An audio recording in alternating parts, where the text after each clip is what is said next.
All right. Okay, let's see. Hello, everyone. How are you?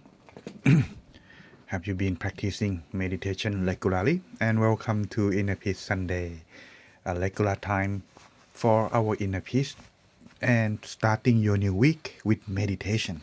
All right. Today I have prepared some special topic. Sometime I'm not sure I could make it on time in this one. I mean within time limit for our meditation, but I'll try to explain as much as I can in regard of this special topic because it's quite interesting, and I am sure many of you may be looking for this answer too, more or less. The topic for tonight is the fruits of monkhood. Why would you become a monk? What would you gain from being that? Mm. If you are not Buddhist, sometimes you may not be understanding. Or if you are not Buddhist, you may be wondering why doing such thing. Alright, this could give you some little bit of answer, but of course these are the reference that I found. Therefore my own answer may not be as effect as much as this that I about to present because this is the answer given by the Buddha because someone has also asked the same question, more or less. All right. So before we get to that part, let's see who are joining us and watching with us tonight. We got a few people coming in now. Miss Yumi, first one as always. Thank you. Mr. Hero, all right, quite early for you, but thank you to joining us, even though it's your early time to go to work. Thank you for coming joining us.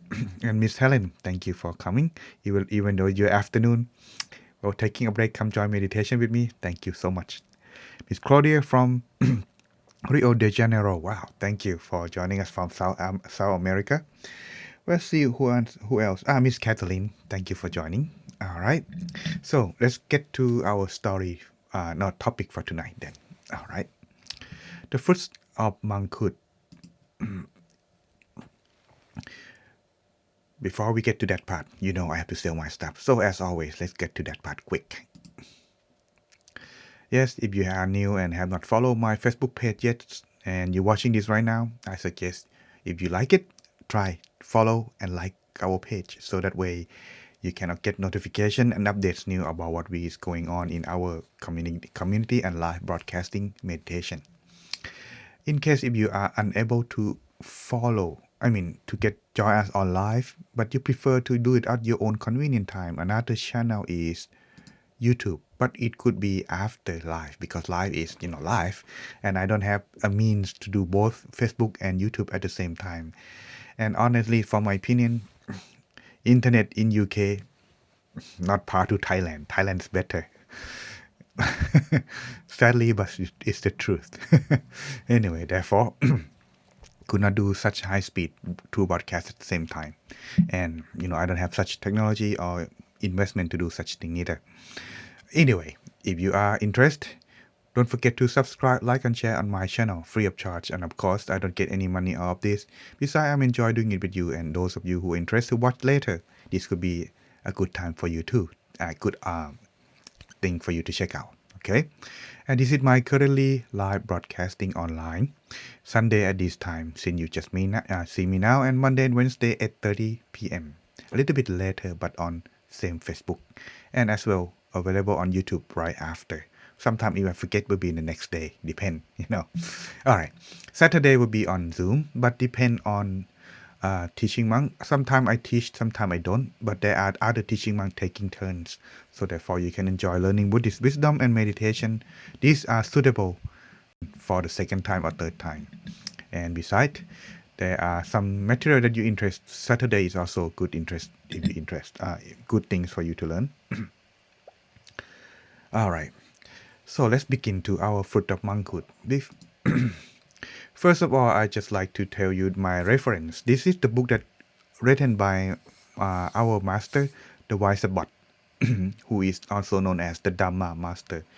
He's taking this um, sutra or discourse that taught by the Buddha from the sutra, Samanapala Sutta, which is the fruits of monkhood, discipleship. What does one gain from becoming a monk? This according to history, it has its own background that it doesn't come out from nowhere. It was said at the place called Ambawana or the mango grove owned by Jiwaka Komarabacha, who was the royal physician to the king of Magadha at the time. And at the time when he was, there will be story background that sometime I will mention of it, but I prepare that maybe we can talk the whole background story and important things how the people will next week because presentation take longer than it is. I thought I'm done, but the background story are not easy to because there are details that will make you pick your interest. But anyway, the story come from the fact in this that King Ajatasattu requested an audience with the Buddha in order to ask some questions which has long been in his mind, and I forgot, and so it's not being typing too fast. Anyway, this story because it's quite important, it's quite a long sutta as well. Does it need to be clarified a little bit on the background so that way you understand and why I brought this up? Back sometime in between April or May of this year, the thing was while I was walking in Manchester while going to lunch. The thing is that I met this lady who came approaching me and asked, "Are you really Are you really a monk?" "Yes, I'm a Buddhist monk." "Oh, why do you become a monk? What make you decide become a monk?" And I was in a rush, and I'm kind of like, I have to go have lunch, otherwise it's gonna be out of time. So I just tell her, well, I like meditation. That's what I just said. And then, "Oh, okay, nice of you. Thank you." And then she walked. But then when I come to reflect, if someone actually asking or want to know the answer, what could I answer? Because telling about my own personal experience may not be a proper question, a proper answer for that question. So that I went to dig on this sutra and I found, wow, it's quite interesting. That's why I brought this up. And the same thing too in the past. This King Ajatasattu also asking, if one become a monk, what would he gain? Why would one want to be one? And why he asked that, the background story going on this the whole story, important part too, will be mentioned next week because there are details. But today, I just want to answer what is the fruits, what are the fruits of monkhood? If one ordained, what would they gain? To get you an answer on that. The story goes on the fact that one day, in a clear sky, but in the dark night, King himself unable to sleep. Why? It is said that he himself had committed patricide. Patricide. Yeah, you can call here. He murdered his own father. But the fact on that is very, very hurt. But for those of you who are looking for, oh, I want to find inner peace, I don't want any negative story, please, you can go off somewhere, come back later after finish the story, because I don't want to get your negative story on this part, but this is the fact history. The thing is, when the king ordered execution of his own father, it was on the same day that his son was born. And as it is, yes, everyone, he realized how much his father loved him. Because it is said on the day that he was born, some, I couldn't say fortune teller, but in the king in India at the time, they're looking at the star and looking at the omen of the baby. They predict that the prince who was born on this night will be killing the king. So they asked the king to murder the prince. But the king loved his first son so much. He said, I cannot do it. So he put his name Ajatasattu, which means one who is not my enemy, as the name. And when King Ajatasattu realized the love that his father had for him, he ordered cancel. But when the news reached, his father had just passed away. That's from that moment on, he was unable to sleep. And that's why every night, it is a tradition in Indian too. I think that in the evening, they usually go to temple to listen to the Dharma talk from the Buddha.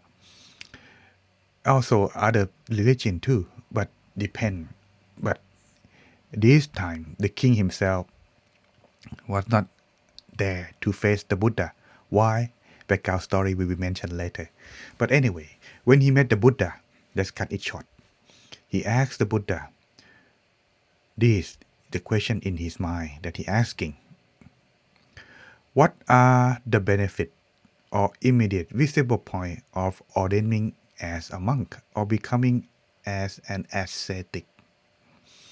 Asked the Buddha directly. The Buddha know that why he asked this. Well, more detail in next week again. But one thing is, the person who convinced him to murder his father so that he can take the power and the throne from his father was a monk who was a disciple of the Buddha. And he loved and respected that monk dearly. And he was so sad and angry and also unbelieved that such a monk could trick him to do so. And that's one in his mind. He want to find out if become a monk doing something like that to him. Maybe he could, get rid of it for good. But how come there are others who still respect Buddha so much? Why the monk he met is so bad? So he want to find this answer. So he came to ask the Buddha for that. And that's he want why people want to be the monk. Because the one he met was bad. But he never met the good one. Well, part of the thing is when you become in a higher position like in the royal family, you hardly met people. You only met the people on the same class. So therefore, you will not get a lot of things. You only know the people that are around you. This is one of the not good things. But if you are common, you can meet a lot of people and hear a lot of things too. So this is why he comes seeking an audience. But there are more to that.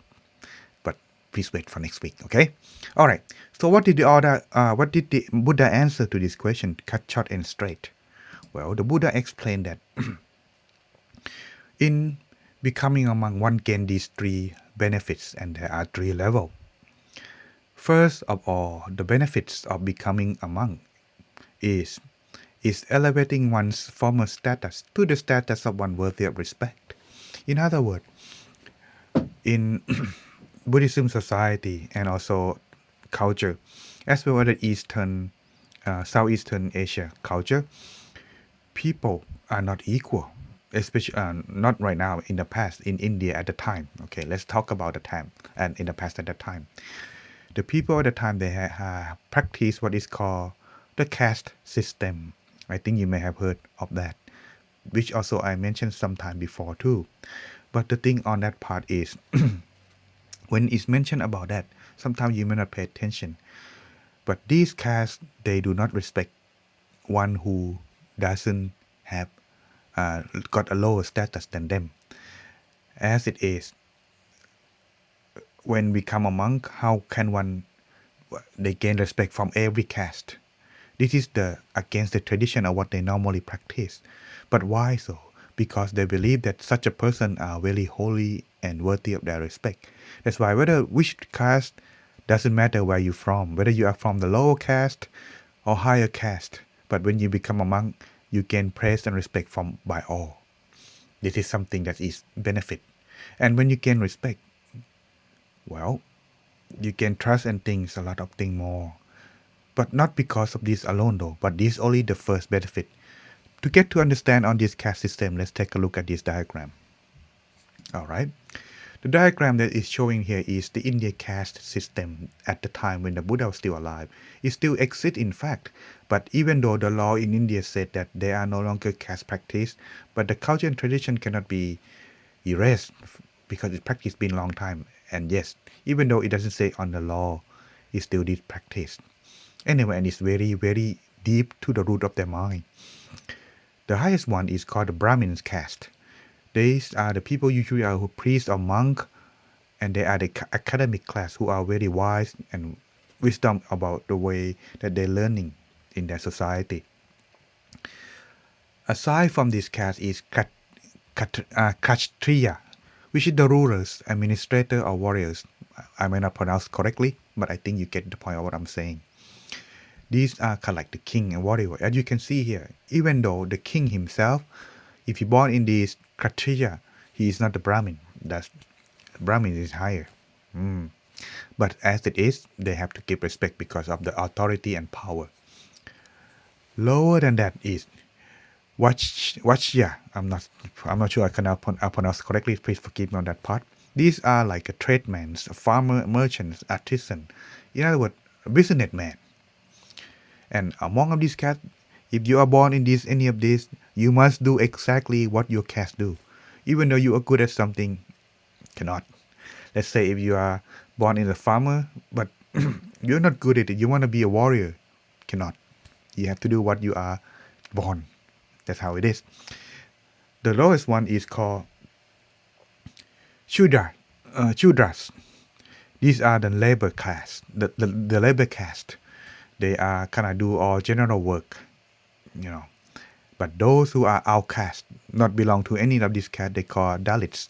They are like street cleaner or do cleaning toilet and things that the people don't do. That's how can one be Dalits if they are married across the caste? That is how the baby was born is gonna be on too. But there are detail in there, like if the Brahmin marry the Shudras, the baby would be on the Dalits but in subclass. If the Kachya or the ruler marry the merchant, they could be another Dalit caste. You know, there are detail in there, but the general in the are just this in diagram. Okay, I think you get the point. If you understand or got me, well, don't forget to press like so I know that you're still there. All right. Oh, we got 4 more people coming. Nina too? Are you here? If you do, just send some, say hi, like some comment. Anyway, these are the caste system. Therefore, if one become a monk, he gain respect by all, and people pay respect to him. But if he is not a monk, let's say he's a Shudras, and he's a common, nobody pay respect to him. But when a Shudras or manual labor become a monk, king, rulers, priests, they always pay respect to him. That's how it is. Okay? Alright.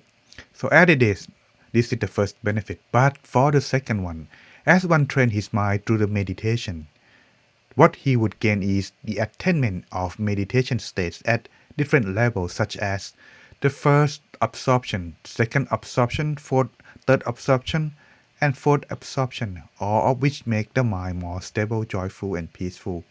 In other words, if he become the monk, but he doesn't practice meditation regularly, not correctly, what's gonna happen is he only gain the first level, but he will not gain much respect because the quality of the mind are what worthy of respect for the monk. So the second fruit or benefits of ordaining as a monk will gain on this part is his mind gain absorption. Absorption is when your mind completely still at a certain level. And there are 4 level absorption. The bright and radiance of the mind, the clear and wisdom are different on each level. But higher fruit of or the higher benefits of become a monk are on the 3rd level here. The 3rd one is called attainment of eightfold supranormal. In other words, the knowledge that only those who are get higher than the 4th absorption, they might become still to the point that they gain superpower on this following. Let me say this, not all can gain this unless they become enlightened. But at some point, before they become enlightened, at this level, they gain this power. For example, insight knowledge, in other words, they have special eyes. They can see things from distance, kind of like Superman's eye vision. He can see X-ray thing, but this time longer and can see far and wider. 3rd is mental power. He can use his mind thinking of things and make it happen, like the force of the Jedi, use the force coming, that kind of like that Esper power. 3rd one is miraculous power. This one you can fly and dive in under the ground and things like that. Fourth is angelic ear. You can hear things from this distant, long place, something like that. Another is mind reading. Can read people mind. So people, when the Buddha is gonna teach someone, he know what they need, what they, what he can teach them, what they need, something like that. This is how they can use this power to teach them correctly, accordingly, so they can get what they want. Number 6, recollection one period's existence. 6, 7, and 8. These are the power of all you getting to enlighten at some level.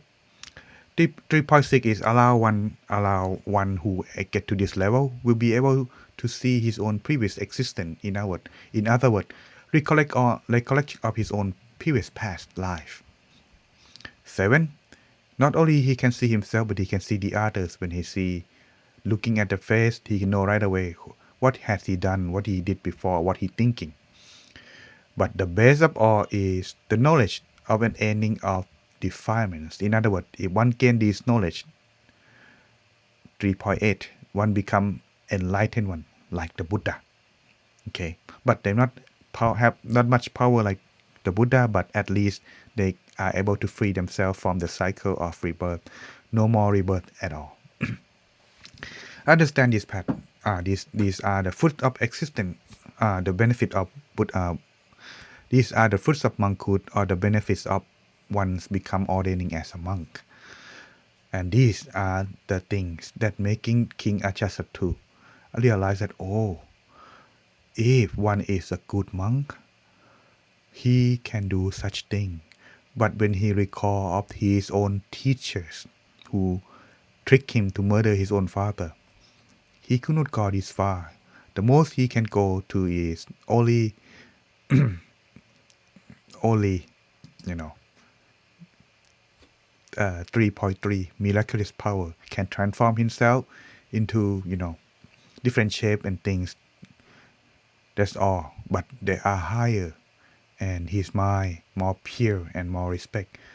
Realize on this, it was so unfortunate of him that he could not make such a good teachers. And that's, as you can see in here, one being alive, if one have met a good teachers, it changed one's future and destination greatly, and affect greatly the way they think, speak, and act. And that is why teacher is very important, aside from parents. All right. Buddha also taught that if one want to gain such power, such fruits of the monk, he need not to do anything further than practice this by doing this so himself by, number 1, restraint according to the monastic code of discipline. Yes, monk has rules too. We don't just go like do whatever we want. There are rules that monk cannot. At the very least, currently, right now, is 227. Quite a lot. But if one practice, it would be just normal the way of living. For example, how the monk walk, how the monk eat, how the monk behave in front of people, and things like that. Or practice life livelihood. In other words, don't steal anything from people. Right livelihood for monk is you go collecting alms round, having people offer you. You don't steal, you don't order, or forcing people to do what you want. Let them do so voluntarily, and you must accept what they offer. Something like that. This is life livelihood. It means that you live or make your living without hurting others and yourself. And this is how you purify yourself, your life, the way you live. And practice of self-discipline. Aside from restraint of according to the monastic code, self-discipline is something kind of like you don't kill people, you don't steal from people, you don't commit sexual misconduct and things like that. And last is restraint of the sense, which is protect all your senses. Don't let it wander into negativity. For example, when you were told about something negatively and it disturbed your inner peace, That means that you let yourself be disturbed. You're not restrained of it. Protect it. For example, like listening to music and things that making your mind wandering, thinking about a romantic relationship and things like that. These are something that you need to protect and be careful of how you live and practice and training your mind. All right. And also be mindful and self-possession. In other words, whatever you live or wherever you live, always be mindful. And whatever you receive, always be mindful. Not too much, not too less. And practice of your own self-contentment. In other words, don't strive or try to look for more. Use what only necessary. And practice of meditation. This is the main things of become a monk or training the mind. And this is how one can gain superpower or benefit in higher level. But this need to be practiced consistently. Not just like you become a monk and you get this power and thing right away. If it's like that, I think everyone would do that already. But it's not simple like that. That is why sometimes people don't really, you know, want to try or not interest. But either way, this is something that one can gain bit, but it must be practiced slowly, bit by bit. All right. So all in all, just want to say that the monastic benefit of the practice become a monk, or if one interest, it means that anyone can be. However, understand the fact that the teaching and the practice usually bases on cause and effect. In other words, if one have different view or don't believe on this such fact, it will be quite difficult for one to practice because it's quite different than one's having base of belief in the mind, and therefore as it is, one may not be able to gain the benefit because if one practice, one would not be able to get something out of it because the result of his own earned effort and striving according to the Buddha's, you shall reap what you sow. In other words, if you do your best, you will get it. But if you don't, or do it half-heartedly, you may not get it fully. You may, but may be difficult. Thus, therefore, if one to become a monk, at least based on the belief should be believe in the cause and effect. Without the cause, there is no effect. If you want to be success, you have to do your work, not just coming out of nowhere. And we will continue on the background story because it's related to this. You reap what you sow. And what did the king asking? Because before the Buddha answered this question, he asked, did you ask this question to anyone before? And the king said, yes, I did. At the time when the Buddha was still alive, there are six religion teachers at the time was so famous as the Buddha himself too. And the king went to learn and listen to their answer directly, one by one. What are their answer? Why the king doesn't interest at all? Or why the king still seeking for the answer from the Buddha? I think you may have to wait for next week, everyone. If you like it, don't forget to leave some comments so I know that you're still watching, understanding me or what I'm saying or not. Just wondering whether I'm teaching, making you understand though. All right. Oh, my bad. So everyone, this is all for the fruits of monkhood for this week that I like to share with you. So before we go further for our meditations, even though the time is quite short now, the thing is, check yourself. 3. Before we start our meditation, that is number 1. Check and make sure if your mobile phone is in silent, or at the very least, it would not disturb your meditation practice with us. Number 2, do you need to use toilet? Yeah, it's important too, And last is check and make sure if the room you are meditating is peaceful and quiet, suitable for your meditation. If you are all set, you are good to go, everyone. Are you still there with me? I'm not sure though. I don't see any like or comment. But anyway, I think we shall start now since it's almost time. It's quite late. So meditation may be a little bit short today, but I am sure it will be worth a while for our inner peace and wisdom sharing tonight. If you like it, don't forget to tell me, give me some feedback too after. All right. So let's begin our inner peace time, everyone.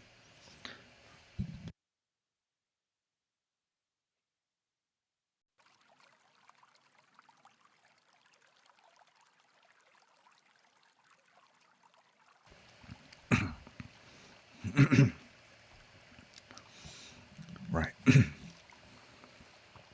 So let's start by finding yourself sitting in a relaxed and comfortable position.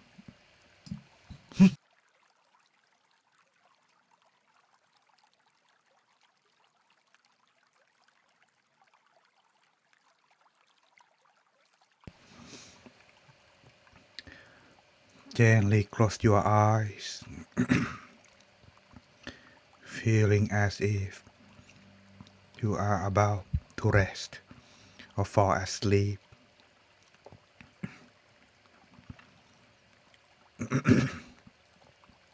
And relax your whole body, beginning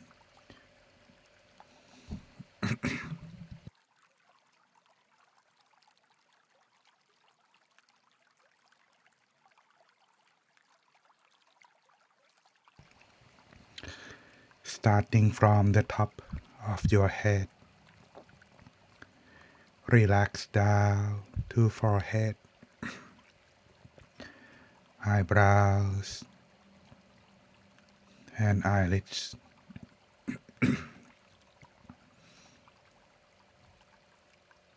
making your face feeling soft. And if your eyelids are shutting too tight, reopen your eyes and close them down softly this time.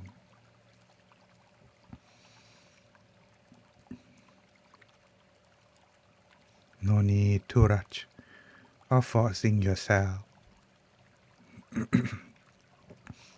We can take a break. Give it a rest for both body and mind to enjoy our inner peace time together slowly. Continue to relax further down from your neck to shoulder, back, body, arms, and forearms, all the way to the tips of your fingers.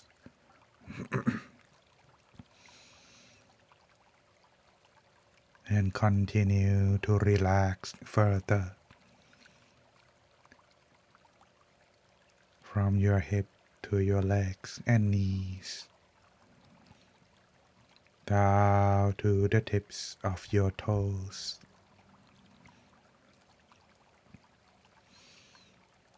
Making sure that yourself is properly adjusted.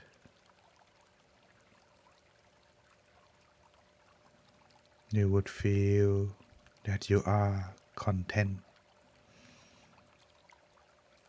No need to worry about your body. Feeling like yourself is transparent or blended in with the atmosphere inside the room.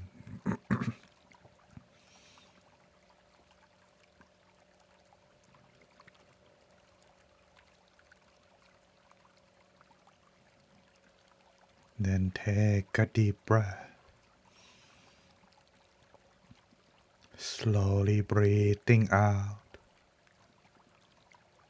to allow the mind coming back and resting inside.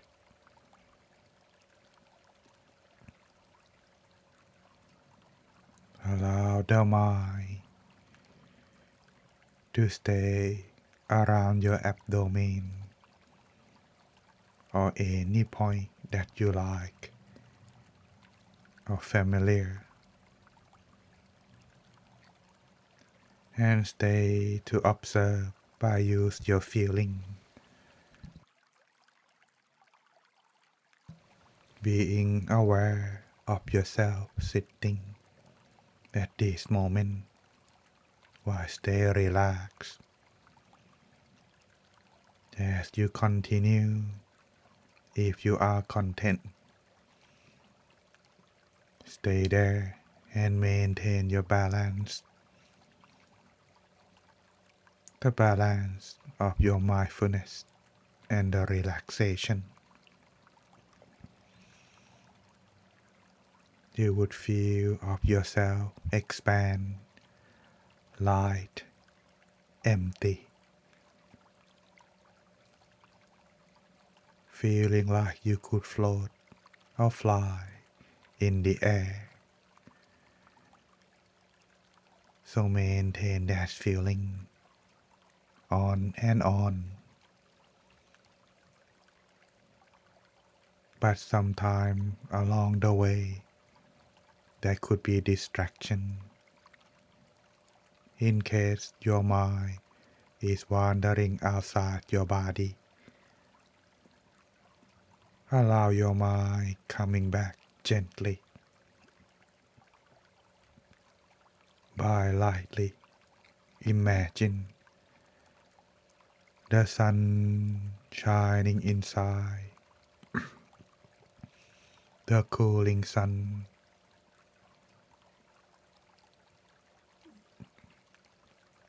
where you feel, make you feel refreshed, calm and peaceful.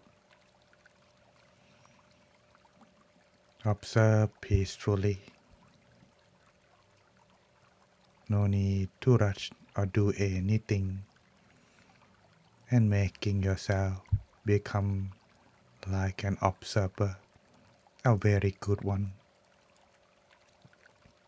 Observe without doing anything. What you see, no react. Stay calm and be still. But should your mind disturbed by your own thoughts, you could recite the words or mantra to calm your mind down at your own pace. And the mantra is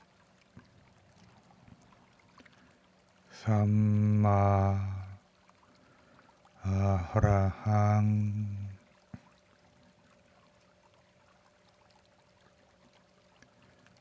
Samma Arahang.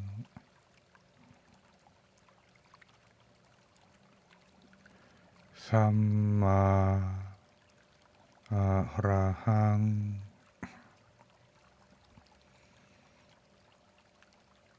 Continue reciting mantra in the mind until there are no more thoughts or the sound of mantra disappear.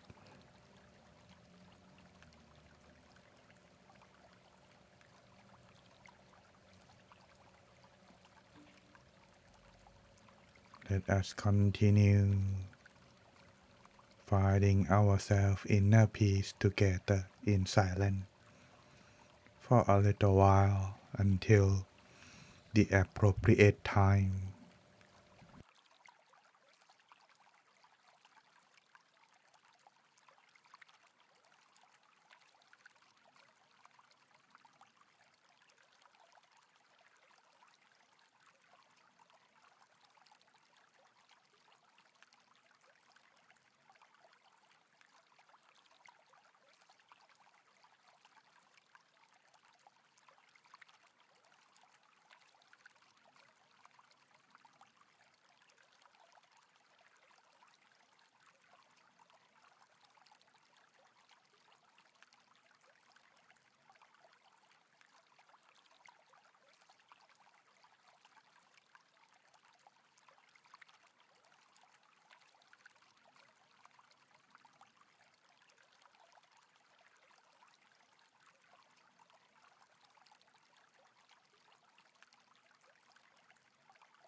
Stay and still. Allow the mind to continue resting inside after the meditation. So tonight you can be with inner peace and be mindful from now on. Now slowly and gently open your eyes. Sappa Puttha Nupavena, Sappa Dhamma Nupavena, Sappa Sangha Nupavena, Sattha Soti Bhavantu Te. May you all be with inner peace. Welcome back, everyone. Hope you enjoy inner peace time with me on this session. It's quite short since our time is over now. Is it too long? I don't think anybody gonna stay longer.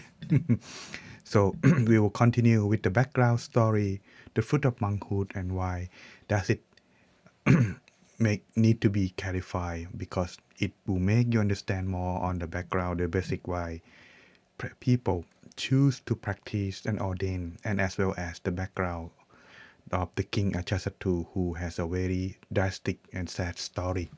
But either way, it turned for the better after he understand completely of the answer. This will help you understand too. So stay tuned for next week. Hope to see you again next week. If you like it, give me some comment. How do you think? And what is what doesn't understand you, or what you need to ask? Leave the comment on the questions. I will try to get back the answer when I see it. All right, if you can. All right, before the end, here is some announcement for those who are living close to where I stay in London or in UK. We have meditation retreat 3 days at 22nd. So if you are not in a hurry to go, come join us. And also, I didn't have the poster, but if you live somewhere near Scotland, that would be, September 8th, where they have the 1-day meditation retreat over there at our temple in Scotland. So if you are nearby, drop in, just check out, okay? Because I might have to go there. And I heard that our open day probably cancel. So probably not gonna be staying in UK, and September 8th, probably gonna go to Scotland instead. But anyway, I forgot to do this is how is your meditation experience? It's gonna take long a little bit, so give me a few moments. If you are relaxed, leave the comment as 1. If you experience time fly by fast, body light, leave the comment 2. If you experience joy and brightness inside, leave the comment as 3. Any comment is appreciated, because it's see how you meditating with me. All right, let's see. We got some comment from Miss Yumi and Mr. Max. All right, Max, thank you for giving me some answer for the story tip that I share with you today. Kathleen too. Miss Helen, I would love to. It is on my travel list. All right, Helen, looking forward to see you if you ever have chance to come in. And don't worry, I will give you a tour after that. All right, in case if you are stay a little bit longer, of course. Okay then. Well, if there is nothing anymore, I would just like to end our session for tonight. It's getting late because it's gonna be for you guys to go to work tomorrow, right? So let's take a call off for tonight, and I'll see you again next Inner Peace Sunday or next week. However, if you are wondering what to do in the middle of the week, tomorrow and Wednesday, Inner Peace Nighttime also available. Okay, see you again next time, everyone. Thank you for sharing, Miss Kathleen, Yumi, and everyone else who are joining later that I didn't mention. Hopefully, you enjoy your time with me, and see you again next time. Ending broadcast now.